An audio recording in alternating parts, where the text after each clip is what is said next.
Selamat datang sahabat, terima kasih sudah mampir di channel kami. Semoga bermanfaat. Amin. Artinya, bukan Hajar Aswad yang mulia, tapi dia dimuliakan karena Nabi pernah mencium.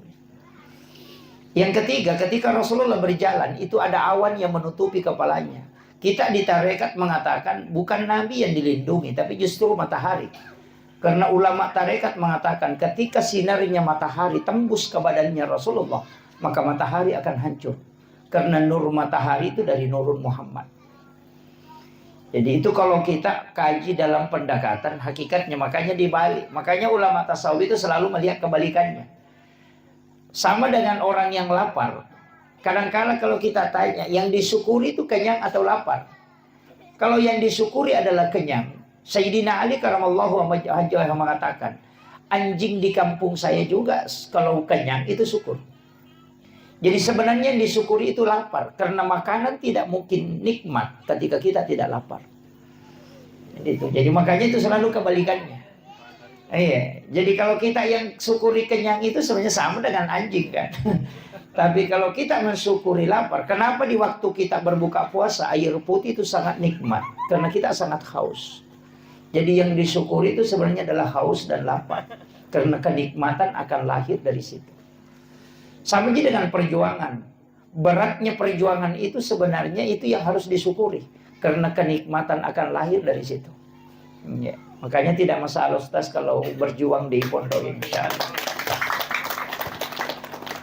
Bahkan ulama tarekat itu, makanya kalau kita ngaji tasawuf, itu tidak ada bab kikir dalam bab tasawuf itu tidak ada.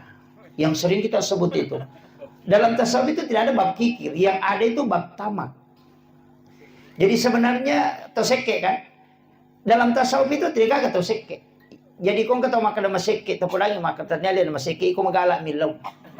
Ya kan, makanya tamak itu yang disebut dalam tasawuf. Iya. Ngaji tasawuf itu tidak ada bab kikir, yang ada itu bab tamak. Makanya kalau ada orang bilang kikir, sebenarnya tidak kikir. Kau yang selalu minta, coba tidak minta, makanya dia tidak kikir.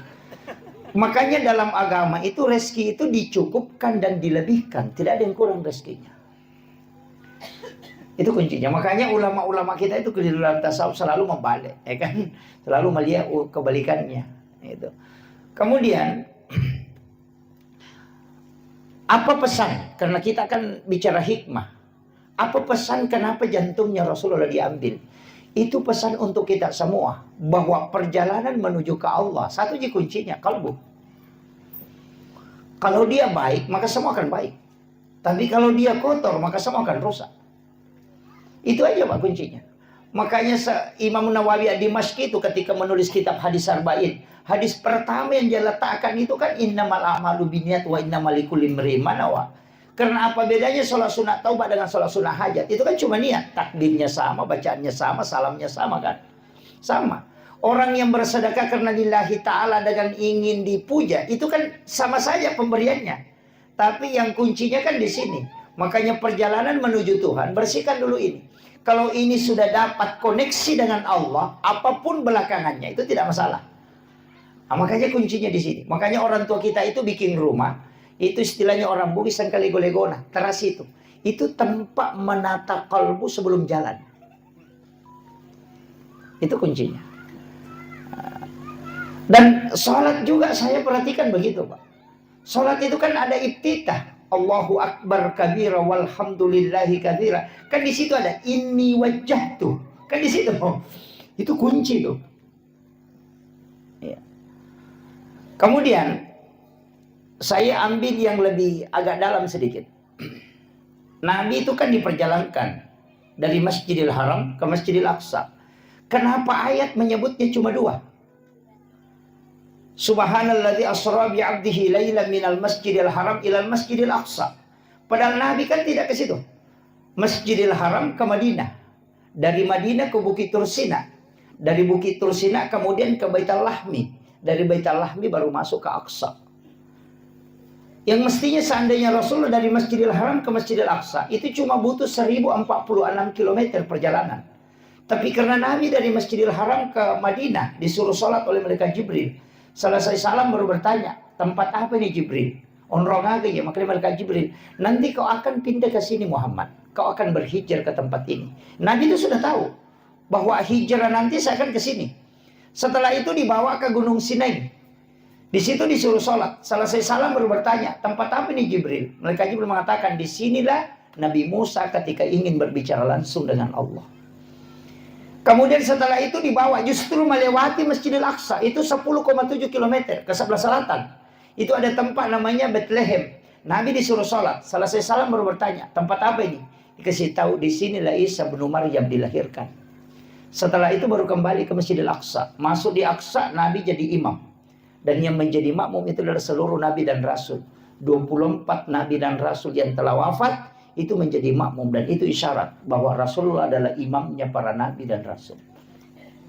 Tapi yang menjadi masalah, ketika ada penceramah mengatakan Isra Mi'raj itu adalah menerima perintah sholat. Padahal Nabi kan sudah sholat. Kan? Sudah sholat di Madinah. Sudah sholat di Bukit Tursina. Bahkan jadi imam di Masjidil Aqsa. Makanya kita di tarekat itu tidak pernah mengatakan Isra Mi'raj itu adalah perintah menerima sholat. Bukan. Isra Mi'raj itu tujuannya linuriyahu min ayatina. Itu disebutkan dalam ayat. Untuk memperlihatkan, bukan menceritakan. Tidak ada nabi yang langsung melihat semua peristiwa dalam surga dan neraka kecuali Rasulullah. Dan yang paling penting, tidak ada yang bisa melihat wajah Allah secara langsung kecuali Rasulullah. Makanya disebut linuriyahu min ayatina, untuk memperlihatkan, bukan menceritakan. Cuma yang kenapa sholat dibicarakan? Karena ini hadiah. Karena sholat ini hadiahnya, bukan tujuannya, tapi itu hadiahnya. Makanya kalau ada orang dari umrah, pulang dari umrah, apa yang ditanyakan? Bukan ditanya di mana kau sholat, kau jalan kemana. Tidak, yang ditanyakan apa nak bawa? Cewek, kan begitu. Orang pulang haji tidak ditanya kau sholat apa di sana, tidak pernah. Yang ditanyakan apa nak bawa? Cewek, cilla, kan itu. Orang dari Malaysia datang ke Bulukumba, apa ditanya? Apa nak bawa? Milo. Orang Bulukumba ke Malaysia ditanya apa nak bawa? Baje. Itu kan dibanukan. Jadi yang ditanyakan itu oleh-olehnya, bukan tujuannya. Dan hampir semua perjalanan begitu. Ini. Makanya kan ayat sebutkan. Nanti saya tidak bahas terlalu jauh ke situ. Nanti tidak selesai karena kita janjian 1 jam. Begini. Kan di sini kuncinya. Tapi kenapa kalimat itu yang dipakai? Minal masjidil haram ilal masjidil aqsa. Ini. Kita sudah lama Isra Mi'raj. Dulu saya itu juga tidak ngerti sampai saya mengatakan dari masjid ke masjid. Tapi ketika dijelaskan dalam hakikat, kenapa Allah menyebut itu? Baru dia mengatakan bi abdihi, bukan bi rasulih, bukan juga bi Muhammadin. Seandainya ayat mengatakan subhanalladzi asra bi Muhammadin, berarti hanya nabi yang diperjalankan. Atau mengatakan subhanalladzi asra bi rasulih, berarti hanya rasul yang bisa diperjalankan. Tapi Allah mengatakan subhanalladzi asra bi abdihi, hamba. Dan kita semua yang ada di sini mesti melakukan perjalanan itu. Itu hakikatnya. Apa maknanya ini sebenarnya masjid ke masjid? Di dalam tarekat itu disebut begini. Awal perjalanan dan ujung perjalanan mesti kita Isra. Bapak yang ibu yang hadir di sini sudah lama Isra Mi'raj. Tapi saya ingin kasih hakikatnya Isra. Saya belum bahas Mi'raj. Karena Isra itu perjalanan lintasan bumi. Kalau Mi'raj perjalanan lintasan langit. Begini. Saya kayak tadi tinggalkan Sidrap. Itu sudah berniat. Insya Allah saya akan sholat duhur.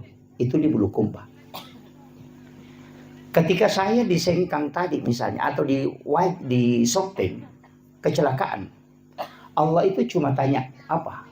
Kepada malaikatnya ketika saya meninggal. Dia akan tanya. Dia dari mana? Dan dia mau kemana? Dia mengatakan tadi dia melaksanakan sholat subuh di masjid ini dan menuju ke Bulukumba untuk sholat duhur di masjid ini.